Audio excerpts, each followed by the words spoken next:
Bom dia, pessoal, bom dia a todos, bom dia aos amigos. Vamos dar início aí mais um evangelho desse domingo. Vou começar com os avisos da semana, para que a gente possa aí começar o evangelho.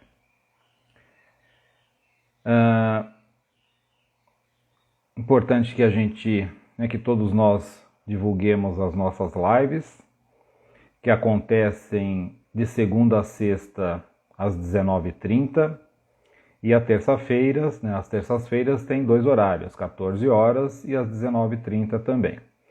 Sábados e domingos, sempre às 10h. E a transmissão é via Instagram. Temos também uma novidade, já estamos indo para a terceira edição, que é a transmissão na semana através do YouTube. Então toda semana tem um convidado especial para fazer aí o evangelho da semana. Então é importante dizer que essas lives que são via YouTube, elas não são no Instagram, elas são via YouTube, sempre divulga, sempre o Centro A Caminho da Luz divulga aí nas redes sociais. Estamos precisando de voluntários, digitadores para as notas fiscais da campanha Minha Urna Faz o Bem. Então quem puder se candidatar aí como voluntário, então a gente recebe as notas fiscais, é importante que essas notas sejam digitadas para que não perca a validade. Então é importante, estamos precisando aí de voluntários. Estamos também solicitando doações de brinquedos, roupas de cama, mesa e banho e utensílios domésticos, tudo para o Mercalar.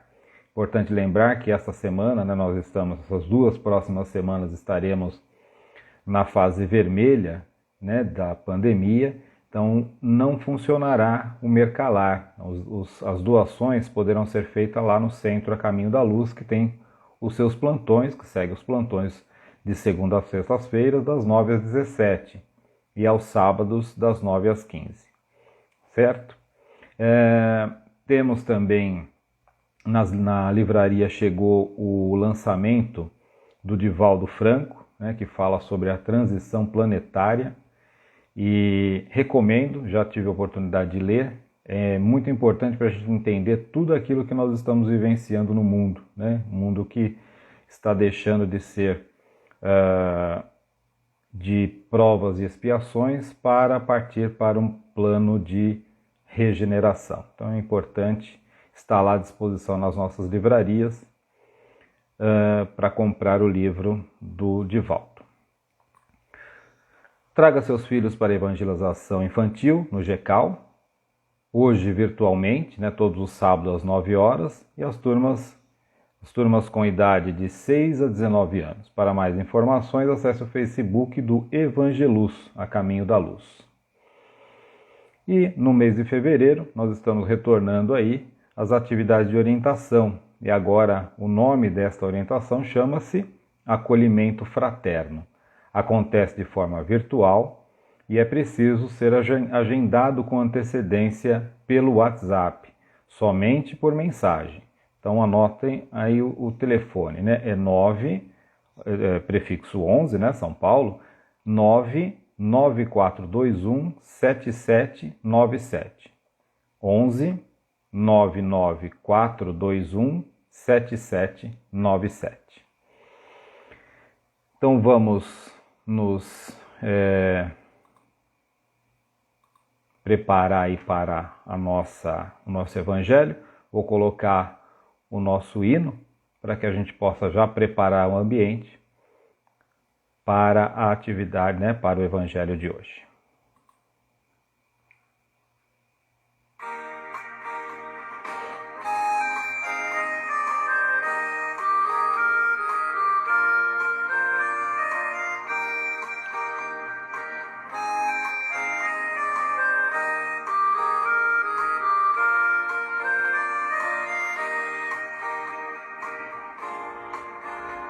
Jesus, queria você.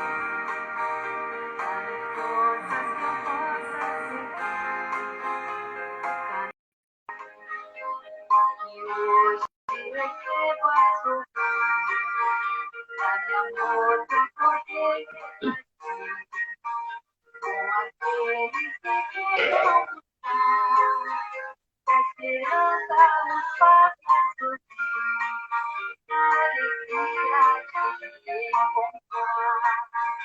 A esperança nos faz sorrir, a alegria de te encontrar. Esse carinho, chegar mais de nosso mestre Senhor. Esse caminho, chegar mais de nosso mestre Senhor. Essa paz que confia em amar, nome poder trabalhar. Agradeço a Jesus a vida, pra esse caminho chegar. Quando o dia da terra com Jesus eu quero derrotar a força de conviver. É o seu lado poder trabalhar, a força de conviver. É o seu lado poder trabalhar. Esse caminho de glória, Jesus, nosso mestre Senhor. Cada dia, Jesus, com trabalho e amor. Cada dia, Jesus, com trabalho e amor.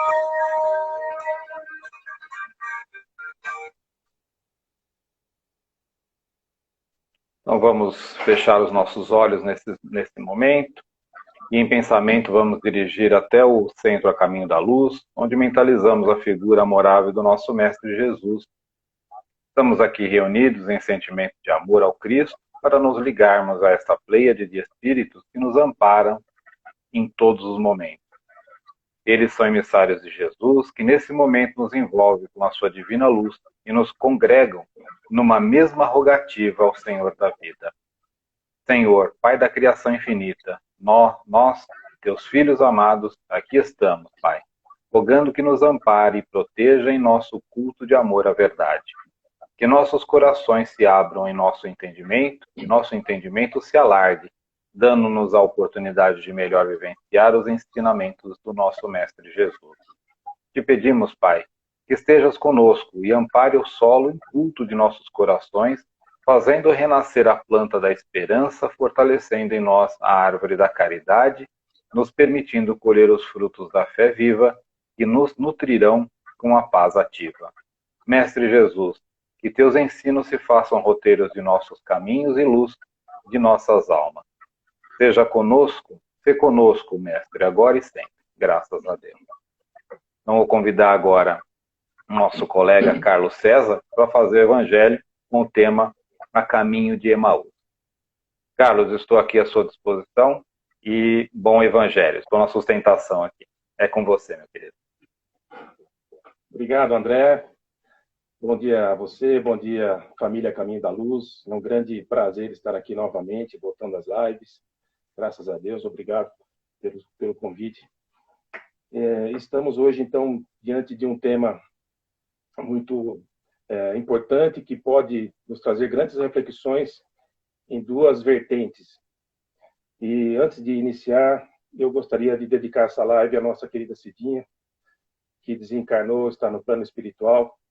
Cidinha, em sua homenagem, que nós fazemos hoje esse encontro, ontem a Solange, brilhantemente, superando aí as emoções, conseguiu transmitir aquela paz que a gente tanto necessitava, né? E um momento muito próximo, né, do desencarne da Cidinha. Então, Cidinha, é para você essa live que nós dedicamos com muita humildade, com muita simplicidade, mas de coração, minha irmã. Fique em paz. Entrando no tema, então, A Caminho de Emaús, é fantástico, porque algumas passagens do Evangelho, a gente lê muito o Evangelho, né? A gente repete muitas parábolas, muitas passagens de Jesus, e algumas ficam, parece, em segundo plano, né? E quando a gente é convidado, por exemplo, a falar sobre um tema que não é muito recorrente, vamos dizer assim, no nosso cotidiano, no centro espírita, é fantástico, porque isso desdobra, né, na nossa mente novos horizontes, novas reflexões, que podem trazer para a vida prática, como eu sempre falo, né? Pode trazer para a nossa vida prática muito conforto, né? Muito ânimo, né? Essa passagem fala muito disso, né? De ânimo. Então, eu gostaria de dividir em três partes essa live.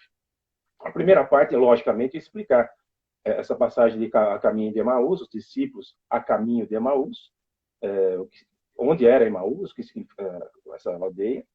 Na segunda parte, vamos entrar na questão, porque assim, o Espiritismo é ciência, filosofia e religião, nós sabemos. Então, nós, nas lives, obviamente que nós temos que focar muito mais na questão moral, né? Na questão religiosa, né? Porque nós estamos vivendo momentos difíceis, mas também temos que abordar questões do ponto de vista científico, porque as lives não são só assistidas por espíritas já, que já têm conhecimento, que estudam. São simpatizantes do espiritismo, da doutrina, são pessoas que estão iniciando, buscando saber, né, por indicação de um familiar, de um vizinho, de um amigo, buscando saber como nós pensamos a respeito de certos temas. Né? Então, a segunda parte eu vou falar um pouquinho sobre a questão das aparições, né, de Jesus após a crucificação. E aí sim, na terceira, nós entramos na questão moral, né? O que nós podemos extrair do ponto de vista moral dessa passagem que consta do Evangelho de Lucas, né? Sabemos que Lucas era um filho de escravos gregos, mas se tornou médico, amigo de Paulo, e praticamente escreveu o Evangelho porque Paulo queria escrever o Evangelho, mas ele estava preso. Então Lucas se incumbiu. Então, não, deixa que eu faço. Eu vou a campo, vou pesquisar e eu faço. E é um dos evangelhos, com todo respeito aos demais, obviamente, mas é um dos evangelhos que nos tocam profundamente, muito rico, né? Em detalhes sobre, apesar de ele não ter conhecido Jesus, né? Já tem passado. E ele, só com as informações que ele colheu, ele fez essa obra magnífica. Bom, e essa passagem do caminho de Emaús só está no evangelho de Lucas mesmo. Então ele quis ali, não sei, que a gente, assim, a tradição nos diz que nós temos que ir além da letra, né? Então nós estamos aqui pegando o texto do Novo Testamento, do Evangelho de Lucas, e explorando cada palavrinha, cada passagemzinha que pode nos trazer algum fundo moral. Eu não creio que ele tenha tido essa intenção. Eu acredito que ele tenha retratado, né, essa passagem dos discípulos do caminho de Emaús para corroborarmos, assim, né, robustecer ainda mais a certeza, né, de que Jesus, após a crucificação, ainda conviveu aí por cerca de 40 dias, se materializando entre os discípulos e até a multidão, né? Tem os 500 da Galileia, vou entrar nessa questão. Bom, vamos entrar então na questão de explicar o que significa essa passagem, o que aconteceu, segundo Lucas. No terceiro, Jesus já tinha sido crucificado, já era o terceiro dia após a crucificação de Jesus. Dois discípulos saem de Jerusalém a caminho de Emaús. Emaús, há muita controvérsia sobre a distância, né, de Jerusalém até Emaús. Uns falam 10 quilômetros, outros falam 12 quilômetros. Bom, isso para nós não é indiferente. Mas eram muitos quilômetros, e a pé, né, caminhos difíceis. E eles saíram desanimados, eles saíram perplexos, porque o Messias havia sucumbido sobre o jugo romano. Roma teria vencido, né, sobre os judeus, e o jugo romano, né, a dominação romana, continuaria, porque eles acreditavam que, equivocadamente, que Jesus viria para a redenção, né, dos judeus, para salvar os judeus desse jugo romano. Então, o Messias seria assim, uma questão, não de uma mensagem de amor que ele veio trazer, ele veio que seria político, né? Que ele seria um líder político, queria revolucionar e libertar os judeus. Então, eles depositavam em Jesus, além, obviamente, dos milagres, entre aspas, que ele fazia, das curas, eles depositavam em Jesus uma esperança, né, em um líder político, quando, na verdade, Jesus não veio para isso. né? Veio transmitir sua mensagem de amor. E eles, vendo que o líder sucumbiu, morreu numa cruz, foi julgado pelos príncipes, pelos sacerdotes, e eles se desanimaram. Eles saíram de Jerusalém, indo, né, caminhando muito tristes, muito frustrados, dizer assim. Porque o projeto, né, do Messias, da redenção dos judeus, o projeto havia fracassado, na visão deles, na visão estreita deles. Então eles estavam caminhando, já tinham conhecimento de que Maria Madalena, Joana de Cusa e a mãe dos Zebedeus haviam encontrado Jesus, né, tinham buscado Jesus, o corpo de Jesus no túmulo, e não haviam encontrado. Depois Maria Madalena, aí sim tem contato com o mestre, né? Ele já tinha conhecimento disso. E tinha conhecimento também que dois dos apóstolos, Pedro e outro, não me recordo, foram imediatamente para o local do túmulo, assim que foram avisados por Maria Madalena. E chegaram lá, não viram o corpo e também não viram Jesus. Então, foi uma frustração geral também, aqueles discípulos. Existiam os apóstolos, né? Mas existiam todos uns discípulos que orbitavam em torno deles, né? Então, eram muitas pessoas, inclusive esses dois, que inclusive o nome era Cleófas, ou Cleófas, depende da tradução. Então, eles estavam muito desanimados, e caminhando, cabisbaixos, não entendendo o que tinha acontecido, e nisso surge um peregrino, né, no caminho, e pergunta a eles, fala, escuta, o que vocês estão falando? Por que vocês estão tão tristes assim? Eu vou falar assim, porque vocês vão ficar lendo o texto aqui do Evangelho, fica mais didático. Então, o que vocês estão conversando? Não, nós estamos conversando sobre Jesus em Nazaré, sobre o que aconteceu em Jerusalém. Mas o que aconteceu? Eu falo, não é possível. Você, um peregrino, está aqui, não saber o que tem acontecido nos últimos dias, né? A crucificação de Jesus. Aí começaram aquelas lamentações, né? Despejando as frustrações deles daquele peregrino, que era Jesus, obviamente. Mas eles não reconheceram Jesus. Eles estavam cegos, eles estavam, né, dentro desse torvelinho que eles estavam de frustração, de negacionismo, eles estavam cegos para auxílios divinos ou interferência. Então eles não reconheceram Jesus e caminharam, continuaram caminhando.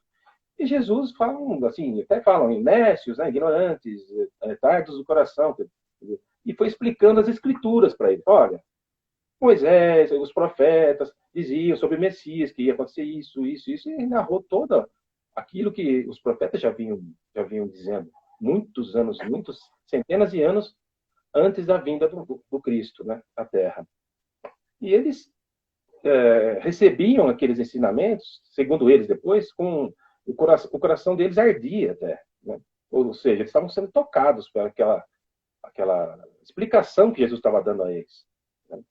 E restaurando neles o ânimo, tentando restaurar neles o ânimo. Então, olha, isso iria acontecer para a glória do Cristo, né?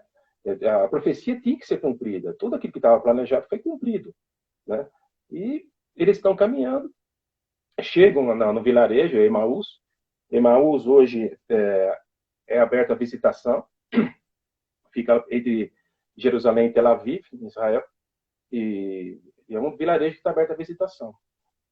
Então, e aí chegando no vilarejo, Jesus faz menção de que ia prosseguir, ia passar pelo vilarejo. E eles o convidam, falam, não, mestre, não, fique conosco, né, homem.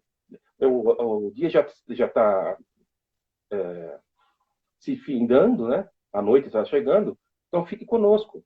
Aí Jesus aceita, porque Jesus, como a gente sabe, ele não vem abrir a porta, nós temos que abrir a porta para ele, né? Ele não vem se impor, nós temos que abrir as portas do nosso coração, né? Para que ele venha e deposite sobre nós as suas bênçãos, o seu amor. Então Jesus aceita, volta e aceita e entra na hospedaria. E ali na hospedaria eles vão se alimentar. E no momento que Jesus abençoa e começa a partir o pão, eles olham para Jesus e o reconhecem. Do que eles reconhecem, né, eles ficam assim surpresos, né, com Jesus. Jesus desaparece imediatamente. E nisso, eles retomam voltam para Jerusalém, né, que tinham encontrado o mestre, tinham reconhecido o mestre, para contar aos discípulos, né, contar aos discípulos que ele havia aparecido. E chegando lá, conta o ocorrido, e estavam num ambiente junto com os apóstolos, e Jesus aparece ali. Então, estavam os apóstolos, estavam também Cleópas e outro amigo, cujo nome não consta no texto. E Jesus aparece e parece como se tivesse um corpo físico mesmo. Chega até a pedir alimento, né? Come até peixe.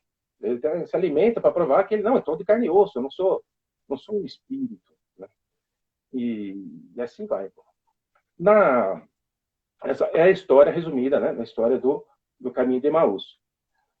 Lógico que nós vamos desenrolar aí questões, como eu disse, de cunho científico, né? E de cunho moral, que é o nosso maior objetivo. No que tange a questão científica da doutrina, da materialização de Jesus, nós temos a certeza, o conhecimento já, através de tudo que já nos foi passado, que consta da doutrina, das obras básicas, que a ressurreição do corpo é cientificamente impossível. Não há como um corpo formado por diversos elementos químicos, carbonos, vários elementos, não há como se restabelecer essa conexão desses elementos e haver a ressurreição de um corpo físico, tanto nós como dos animais. O ser biológico, vamos dizer assim. Tanto é que na questão 1010 do Livro dos Espíritos, Kardec fala, existe lá um subtítulo, a ressurreição da carne. Então, Kardec pergunta se a ressurreição da carne pregada pelas igrejas seria, na nossa concepção, a reencarnação. E os espíritos afirmam que sim, discorrem sobre isso, a questão da reencarnação, e também Kardec menciona um texto bem grande, um texto dizendo sobre a impossibilidade da ressurreição do corpo físico. Também nós temos na Gênese, que é o último livro do Pentateuco Espírita, né, da codificação espírita, a Gênese, Kardec trata no capítulo 15 os milagres do Evangelho. Então, quem não leu, esse livro, a Gênese, é a parte científica da doutrina, né? A criação do mundo, todas as questões dos corpos físicos, ele trata disso. Mas ele trata também dos milagres. Por que ele trata dos milagres? Porque Kardec nos diz que Jesus não derrogou as leis naturais. Jesus tinha e tem o domínio sobre os fluidos que compõem a matéria, os corpos físicos, no plano espiritual, nas suas diversas dimensões. Então, nós temos ali, por exemplo, a multiplicação dos pães, né, transformar água em vinho, caminhar sobre as águas, vários milagres, entre aspas, né, que são... Porque, lógico, não se sabia. Como que uma pessoa pode transformar uma água em vinho na frente de todo mundo? A multiplicação dos peixes, né? Então, Kardec disse que ele era uma manipulação de um ser. Pô, ele foi criador do nosso planeta, né? Antes que o nosso planeta existisse, ele já era, ele disse. Ele já era como o pai. Então, ele é o nosso governador e é o criador, né? Obviamente, com o auxílio de uma pleiade de espíritos, imagina, bilhões de anos. Então, ele tinha, obviamente, essa capacidade de manipular, de transportar objetos, coisa que nós vemos na doutrina, nós vemos na tradição, tem até um livro de materializações aqui. Então, eu vou ler um trechinho da Gênese, o que Kardec fala a respeito disso. Então, nos milagres do Evangelho, ele trata as aparições de Jesus depois de sua morte. Nós sabemos que eles estavam lá em Emaús, assim que foi reconhecido, ele desapareceu. O corpo físico desaparece, assim. Sim, um corpo fluídico. Não obstante, tangível. Então, Kardec fala isso. Eles se explicam, as aparições depois da morte, elas se explicam perfeitamente pelas leis fluídicas e pelas propriedades do perispírito. que pode se materializar e tornar-se tangível. Se se observam as circunstâncias que acompanharam suas diversas aparições, reconhece-se nelas todos os caracteres de um ser fluídico. Aparece inopinadamente e desaparece da mesma forma. Jesus mostrou-se com seu corpo perispiritual, o que explica não ter sido visto por aqueles a quem desejava mostrar-se. Só aqueles que ele desejava mostrar-se que ele via, que o viam. Se estivesse num corpo carnal, teria sido visto por todos. Aí, na esteira disso, nós podemos ainda fazer uma observação de Paulo de Tarso, no caminho de Damasco. Né? Ele ia perseguir Ananias, ia perseguir o cristianismo, se fazia acompanhar de três homens, né? Jonas, Demétrios, outro me esqueci. E ele se fazia acompanhar, e quando ele viu aquele clarão chegando às portas de Damasco, não tão perto, mas já dava para ver Damasco, viu aquele clarão, né? Caiu do cavalo, e aí ele viu a figura do Mestre Jesus, e no livro Paulo e Estevão é descrita, né, a figura do Mestre Jesus. Aliás, ele fala que a sua túnica era feita de pontos luminosos, os cabelos tocavam nos ombros, a Nazarena, os olhos magnéticos. Imagina nos depararmos diante de Jesus, né? Quem sabe um dia. Emanados de simpatia e de amor, iluminando a fisionomia grave e eterna, onde pairava uma divina tristeza. Paulo estava de joelhos. Só que os outros não viram.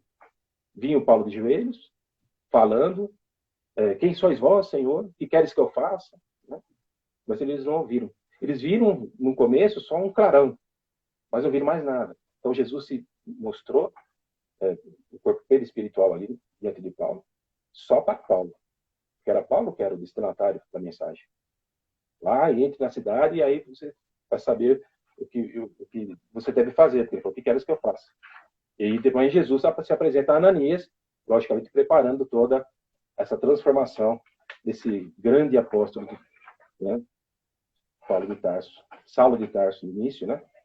Saulo, o nome em grego, e Paulo, para romanizar o nome, para facilitar o trânsito dele nas suas pregações. Então, Jesus, quando ele aparecia em ambientes fechados. Então, estava todo mundo reunido, a porta fechada, ele aparecia. Ele não bateu na porta, ninguém abriu a porta para ele. Então, mais uma prova de que era o corpo perispiritual que era aparecido.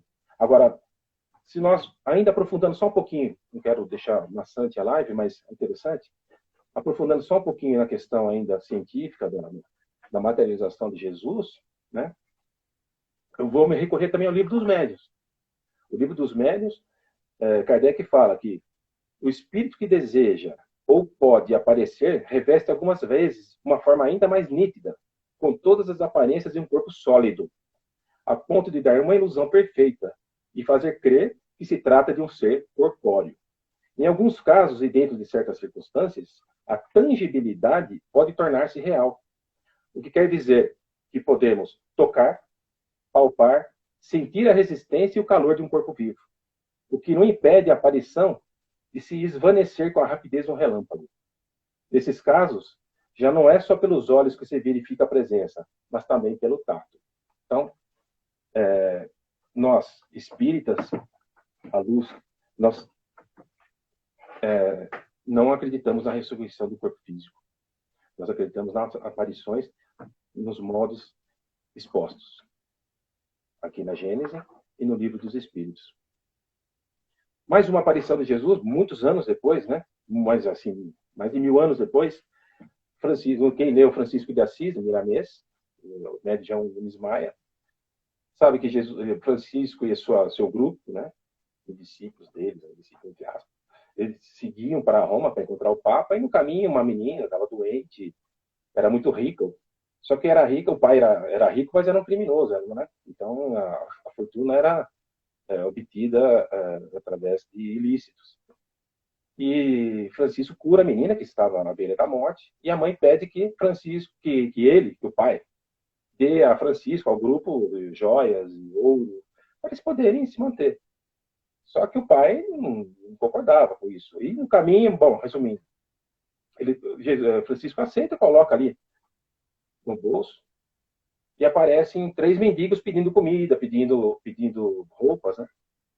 E Francisco diz, olha, não temos nada, não temos nem o que comer, não temos roupa, não temos nada, mas eu tenho isso daqui. Deu uma sacolinha de ouro e joias, né?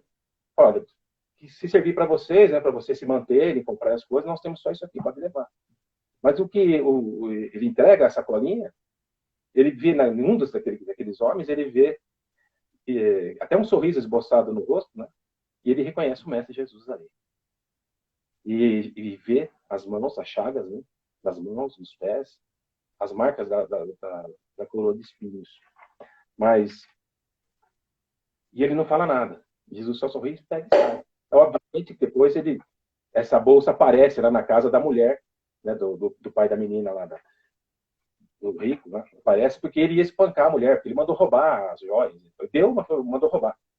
Então, Jesus devolveu lá para aquela mulher para que ela não fosse morta ou espancada pelo marido. Então, aí depois Jesus fala, não, Francisco fala, que iria relatar o ocorrido ao grupo. E ele ouve uma voz, a mesma voz do mendigo, dizendo, a ninguém fales que fui eu que aqui estive. Eles precisam despertar em seus corações a fé na conquista de cada dia. Então, quando entrarmos agora na questão moral, nós vamos falar sobre isso, sobre a fé. Era só para Francisco. Os outros ainda não estavam preparados. Francisco, sim. Então, são as aparições, para ilustrar quantas aparições ocorreram, né? Então, estabelecida essa questão das aparições serem fluídicas, né, apesar da tangibilidade do corpo, então, ele era capaz de dominar toda essa técnica, vamos dizer assim, de materialização. Imagina. Né? Se nós, dentro das nossas limitações, não eu, mas eu digo, se os livros apontam as fotos, as materializações que já ocorreram no início do Espiritismo, hoje sabemos que não há mais necessidade disso, né? De materialização, de um esforço muito grande, tanto para os médios, né? Um sofrimento para os médios também. Então, para quê? Nós temos todo esse conhecimento material, né? Moral, todas essas... Não há necessidade. Nós temos essas comunicações psicográficas, né? Nós temos as comunicações através da psicofonia. Então, a materialização hoje é uma prática que pode ser que algum grupo espírita ainda faça, mas não tem conhecimento. Então, se nós ainda, né, imagina, seres espíritos imperfeitos, médios imperfeitos, temos condições de proporcionar essa materialização, imagina Jesus. Bom, abstraída então essa questão científica, vamos aí trazer alguma coisa moral, né? Extrair a mensagem, né? Que pode nos trazer para a prática do dia a dia. Antes disso, eu só queria observar também que no livro, acho que no livro Lázaro Redivivo, do Humberto de Campos, ele fala que, né, Humberto de Campos, psicoterapeuta de Chico Xavier, ele fala que a única para a qual Jesus não apareceu, a única sim, né, do grupo principal, foi Maria, a mãe dele. Ele não apareceu para Maria. Por que Maria? Aí ele fala, Humberto de Campos, que todos os companheiros, aprendizes, seguidores e beneficiários, né, que tem muitos beneficiários queriam a cura, né, queriam solicitaram a cooperação dos sentidos físicos para sentir a presença do divino ressuscitado. Tomé, né? Tomé quis tocar e depois falavam, feliz aquele que crê sem ver, né? E Tomé quis ver para crer, famosa frase. Então, utilizaram-se dos olhos mortais, manejaram o tato, aguçaram os ouvidos para ver Jesus ressuscitado. Houve, contudo, alguém que dispensou todos os toques e associações mentais, vozes e visões. Foi Maria, sua divina mãe. O Filho amado vivia eternamente no infinito mundo de seu coração. Seu olhar contemplava-o através de todas as estrelas do céu. E encontrava-lhe o hálito perfumado em todas as flores da terra. Que poesia. Não obstante, né, o mesmo Humberto de Campos, numa outra obra, aliás, a obra que Chico falou que era a que mais gostava de todas as 400 e poucas obras que ele psicografou, era Boa Nova, né? Jesus aparece para Maria no dia do seu desencarne. Ele vai como... Ele recebia muitas visitas, né? na casa dela. Muitas pessoas queriam saber do filho dela, do filho amado, as histórias sobre Jesus, criança, né? Como na adolescência, como ele tinha sido, como ele, né, se comportava. E todo mundo chamava de mãe. E ele chega, né, num dia, no final de uma tarde, se apresenta e ela o recebe em casa, como ela recebia outras pessoas. E ela fala, minha mãe. Quer dizer, não era surpresa para ela, todos chamavam ela de mãe. E nós também, né? Nossa mãe espiritual. Né? Minha mãe veio fazer-te companhia e receber a tua bênção. Olha. E depois, mamãe, vem aos meus braços. Minha mãe, vem aos meus braços. Aí Maria reconhece, vê as úlceras, né, as chagas dele.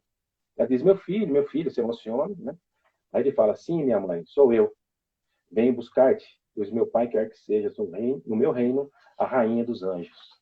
Então, aí no dia seguinte ela desmaia, depois ela fica doente, e no dia seguinte ela desencarna. Então ela viu só no derradeiro dia aí da trajetória dela aqui na Terra. E do ponto de vista moral, voltando ao caminho de Emaús, que nós somos para Emaús, somos para Paulo de Tarso, Francisco de Assis, agora vamos para Emaús. O Emmanuel, no livro A Caminho, Verdade e Vida, ele dedica um trecho, um capítulo, chamado O Amigo Oculto. Né? E ali Emmanuel nos relata o seguinte, que ele fala assim, ainda existem aprendizes na estrada simbólica de Emaús, todos os dias. Então, todas essas passagens têm todo um simbolismo. Né? As passagens bíblicas têm todo um simbolismo por trás. Né? E nós temos que extrair essa questão simbólica. O que significa essa estrada simbólica de Emaús? Então, ele quer dizer assim, que somos nós, os espíritos, nós não. Falo de mim, né? Na grande maioria. Obviamente que temos aí amigos que já, segundo Alberto de Campos, não são espíritos esclarecidos, mas são espíritos evangelizados, que é o sonho dele, né, do Alberto de Campos, no prefácio do Boa Nova. Então, ele fala que esses aprendizes atingem o Evangelho. Né? Nós temos o conhecimento do Evangelho, nós estudamos o Evangelho, mas espantam-se em face dos sacrifícios necessários à eterna iluminação espiritual. Quando surge o sacrifício, quando surge a dor, quando surge a tormenta, a tempestade, parece que a gente, né, esquece do bem-aventurados aflitos, né? Esquece de Jesus. O que fazemos do Mestre quando nos atinge essas tempestades, a dor, o sofrimento, a perda de entes queridos? Ainda mais nessa época. E então ele prossegue o Emmanuel, não entende o ambiente divino da cruz. Né? O ambiente divino da cruz. O ambiente divino, né, dessas dores e sofrimentos que nos fazem movimentar, que nos fazem crescer, que nos fazem subir nessa ascensão espiritual. Então, se fala que é pelo amor ou pela dor, nós ainda não aderimos profundamente ao Evangelho. Nós aderimos de uma forma meio superficial, às vezes. E quando vem a dor, vem o sofrimento, parece que, não sei, a gente fica cego. É o caso dos discípulos. Eles estavam cegos, eles não viam Jesus. Eles não conseguem, tem muita gente que não consegue orar. Não consegue. Fala, mas eu não consigo, quando eu estou numa situação assim, não consigo. Então, irmão, respira e ore, faça a prece, que ela vai chegar ao seu destino. Ele fala que nós estamos aí nessa trajetória de não entender o ambiente divino da cruz. Entretanto, chega sempre um desconhecido que caminha ao lado dos que vacilam e fogem. Tem a forma de um viandante incompreendido, de um companheiro inesperado, de um velho generoso, de uma criança tímida. Sua voz é diferente das outras, diz Emmanuel. Seus esclarecimentos mais firmes, seus apelos mais doces. Ué, Jesus fala conosco através de nós mesmos, dos nossos companheiros de trabalho, dos nossos familiares, de um desconhecido. Muitas vezes, uma palavra sábia, uma palavra de uma pessoa simples, que nem te conhece e que te toca o coração, fala, não, mas foi para mim, eu precisava ter ouvido isso. Né? Parece que tiram aquelas escamas, né, que estão cobrindo nossos olhos. Então, a caminho de Emaús, esse peregrino simboliza isso, simboliza aqueles que se aproximam de nós. Né? A gente fala, não, vem dar palpite na minha vida, eu resolvo minha vida. Não, as pessoas vêm ajudar, e sem esperar nada em troca, uma criança, o sorriso de uma criança. E você olha na rua, pedindo, esmolando, crianças da idade dos nossos filhos pequenos, né, sofrendo.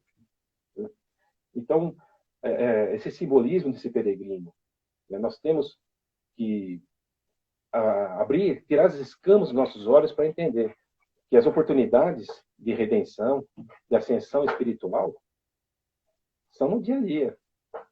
Com dor, sem dor, no sofrimento, na alegria, na tristeza, como se diz. Nós temos que buscar nessa trajetória, nesse caminho de Emaús, nessa trajetória evolutiva nossa, que é o nosso caminho, que a nossa trajetória seja voltar para Jerusalém. E não ir para Emaús. Nessa trajetória de tristeza, de desânimo. Tem bom ânimo, Senhor Jesus. De desânimo, de desalento, de fracasso. Porque quando eles viram Jesus, o que aconteceu? Voltaram para Jerusalém. O que Jerusalém simboliza? Jerusalém quer dizer cidade da paz. E Jesus fala na sequência aos apóstolos, não saiam da cidade. Ainda não saiam da cidade. Né? Que ainda não receberam ainda as orientações do alto. Então, lógico que ele dizia, vocês vão pregar, vocês vão ser líderes e formar outros líderes, né? A divulgação do evangelho, com certeza. Mas ainda não é a hora. Né? Deixa, calma, calma. E aí todos eles, cada um, né, saiu e aconteceu o que aconteceu, as coisas maravilhosas, e acabaram culminando aí nos circos romanos, infelizmente, os cristãos ali lutando, hosanas, né? E mesmo indo para a fogueira, as feras estavam com aquela fé inabalável, né? Uma fé inabalável, uma coisa assim que nos emociona, né? Teve uma passagem que o soldado romano ia atear fogo, né? Uma das cristãs, ela diz: o seu mestre não te ensinou a sair daí, a se defender? Eu falei assim: não, ele me ensinou a te amar. Ele me ensinou a te amar. Então, são lições assim que nos tocam profundamente a alma, né? E que o nosso caminho seja a volta para Jerusalém, a volta para Jesus, né? Enxergando que Ele está ao nosso lado, enxergando que aquela passagem que ele fala, tive sede, me deste de beber, tive fome, me deste de comer, né? Estava preso e fosse me visitar, né? Estive doente e me fosse me ver, né? Ele fala, mas quando, mestre? Né? Esse, um capítulo do Evangelho que fala o julgamento final, né? E ele fala, na verdade vos digo que em fazendo a esses nossos queridos irmãos, é para mim que fazer. Então, não é só esperar o auxílio, esperar que esses nossos tutores, nossos protetores, né, enviados do Cristo, apontem caminhos e façam luz na escuridão do nosso caminho. Mas que também, nessa trajetória, né, enxerguemos Jesus nesses menos favorecidos, né? Os irmãos que necessitam também de uma palavra amiga, porque nós temos já condições de fazer isso. Nós temos condições de dar mais do que de receber. Nós temos conhecimento, né? E nós temos que estar atentos, porque nessa correria do dia a dia, nesse medo que nós estamos vivendo, nós estamos vivendo um período de muito medo, né? A gente passa direto e finge que não é com a gente. E a gente tem que buscar, lógico, esses mestres, esses guias, né? Esses modelos, Jesus, nosso modelo e guia, mas outros, muitos, nossos tutores, nossos anjos da guarda que estão conosco, nos incentivando a perseverar, né? Nos incentivando a melhorar como seres humanos, né? Na criação de valores, virtudes e sabedoria para nós, né? E também sejamos instrumentos de Jesus, dando a quem tem sede o que beber, a quem tem fome o que comer. Mas isso em uma forma simbólica, porque existem várias frentes. Nós sabemos a caridade material, da caridade espiritual. Estudamos já sobre isso. Então, a história dos espíritos de Emaús, ela simboliza todos nós. todos nós, aprendizes do Evangelho, que ainda não desenvolvemos a fé pura. Vamos ver a fé pura. Nós não temos essa fé inabalável, essa fé pura. Nós ainda estamos, né, vacilando. Então, essa fé pura é encontrada nos verdadeiros servidores do Senhor, os quais, mesmo quando testados pelas mais difíceis provações, jamais se deixaram levar pela dúvida, mantendo-se convictos do amor maior. Aí nós, espíritos imperfeitos, temos um longo caminho a percorrer. E, vezes sem conta, iremos percorrer a estrada de Emaús. Iremos desanimar, iremos duvidar, vacilar. Nos dias tranquilos, a nossa alma acolherá emocionada os ensinamentos do Mestre Nazareno. Então, está tudo bem. Vindo, porém, as inevitáveis tempestades provacionais, a descrença se instala em nosso íntimo. E a nossa fé se revela, então, vacilante, oscilando entre a crença e a descrença. A semelhança daqueles discípulos da estrada de Emaús, também indagaremos perplexos ao reconhecer que Jesus sempre esteve, está e estará conosco em todos os momentos. Ele nos disse isso. Ele falou isso. A estrada de Emaús é jornada de construção da fé. É caminho de ascensão espiritual, que nos ensina a compreender o significado da dor, do sacrifício, das provas e expiações. A falta de fé, como nós sabemos, quando Jesus caminhava sobre as águas, em direção ao barco, e Pedro, né, todos se surpreendem com Jesus ali caminhando, e Pedro fala, eu quero também andar. Ele fala, vem. E Pedro começa a andar nas águas. Começa a caminhar nas águas também. Não foi só Jesus que caminhou nas águas, Pedro também. Só que Jesus se manteve. E Pedro não. Pedro começou a ficar com medo, deu um vento lá, ele ficou lá com medo. E aí começou a afundar e pediu, salva-me, mestre, salva-me, mestre. E Jesus estende a mão, ainda sobre as águas, e recolhe Pedro. Ele fala que a fé dele ainda não era suficiente. Era pouca fé. Mas ele já tinha já, né? Porque ele conseguiu dar uns passos ali. Eu, se eu colocar o pé na água, eu afundo na hora, né? Eu criei um chumbo, né? Direto para o fundo. Então, a minha fé ainda não dá para dar nem um passinho. Mas essa é o simbolismo na estrada de Emaús, né? Que estejamos sempre confiantes, né? Sabedores que não estamos sozinhos, que existe toda uma pleiade de espíritos, nossos protetores, cuidando da humanidade toda, de todos nós.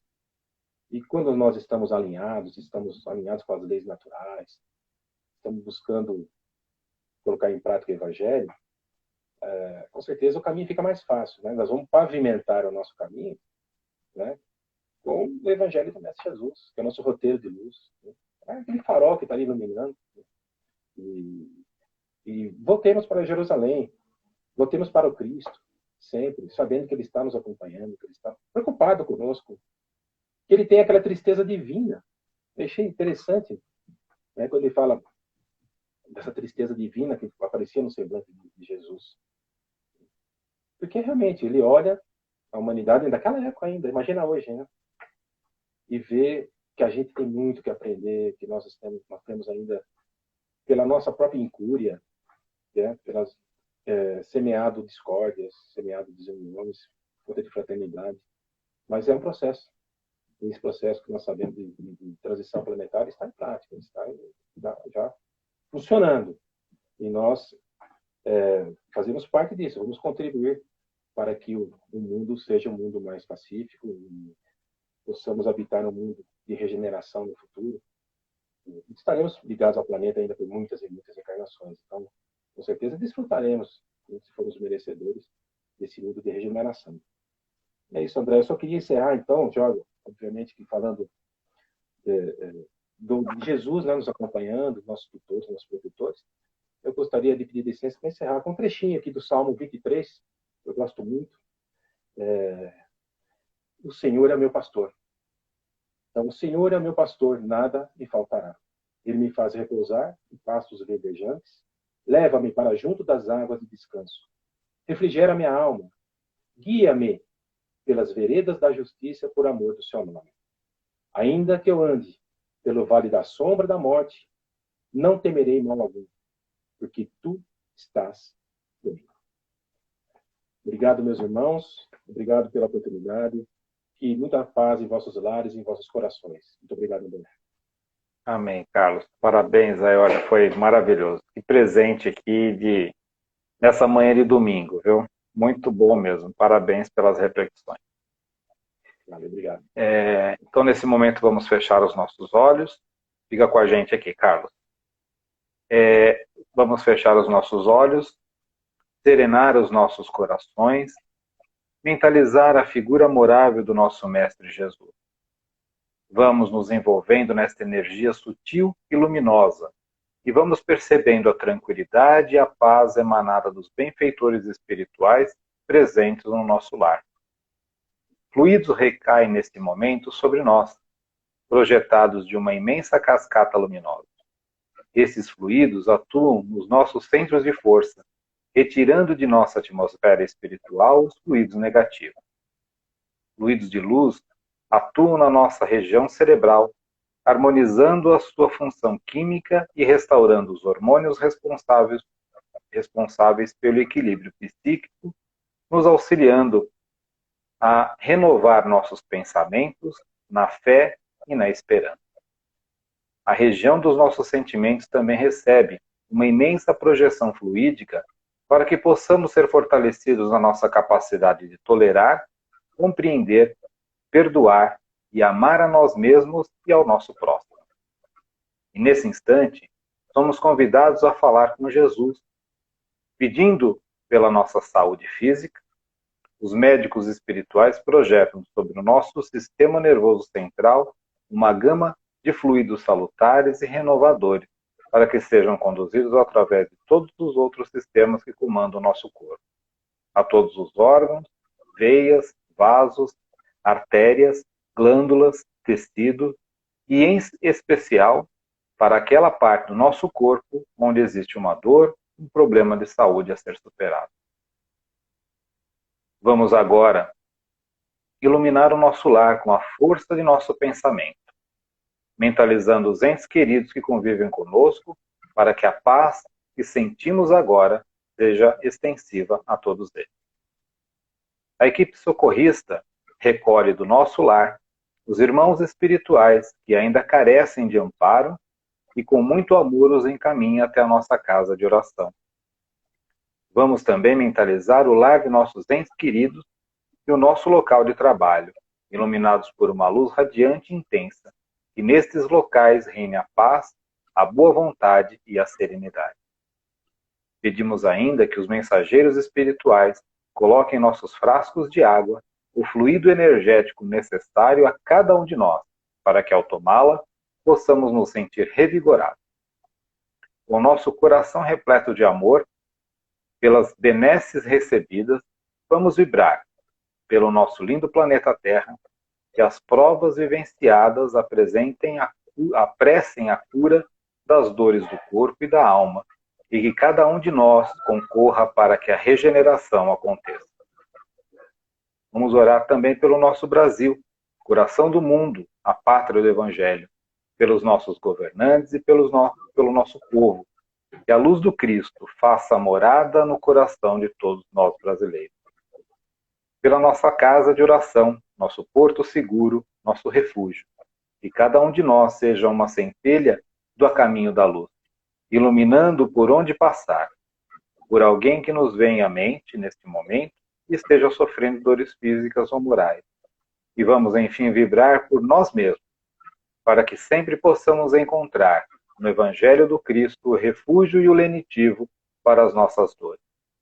Vamos vibrar também, peço uma vibração especial para a nossa irmã Cida, que partiu para a pátria espiritual, que ela possa ser acolhida com a sua energia, que sempre passar para nós, que ela seja acolhida pelos bons espíritos, pelos espíritos que lá trabalham na nossa casa incessantemente. Que ela se sinta reconfortada e que ela se sinta em paz. E que a paz de Jesus nos envolva neste momento e permaneça conosco durante toda a semana. Graças a Deus. E nessa forma, agradecido que estamos, vamos encerrar elevando ao Pai da vida a prece que Jesus, nosso Mestre, nos diz.